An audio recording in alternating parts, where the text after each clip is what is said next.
اعوذ باللہ من الشیطان الرجیم بسم اللہ الرحمن الرحیم السلام علیکم ورحمۃ اللہ وبرکاتہ ولا تکونوا الی الذین ظلموا فتمسکم النار۔ اللہ کا حکم ہے ظالموں کے ساتھ میلان بھی نہ رکھو، ان پر اعتماد نہ کرو، اگر کرو گے ظالموں کے ساتھ رہو گے تو پھر جہنم کا وہ عذاب جو ان کے حصے میں ہے، ان کی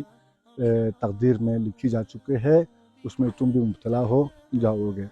تو انہی ظالمین میں سے ایک حجاج بن یوسف ہے، ثقفی ہے، وہ بنی امیہ کے حکومت کو مضبوط کرنے کے بنیادی ستونوں میں سے ایک ہے۔ عبد الملک بن مروان کی طرف سے کوفے کا گورنر تھا، اس نے علی اور محبان علی کو اور شایان علی کو چن چن کر شہید کیا، اور اس کے زندہ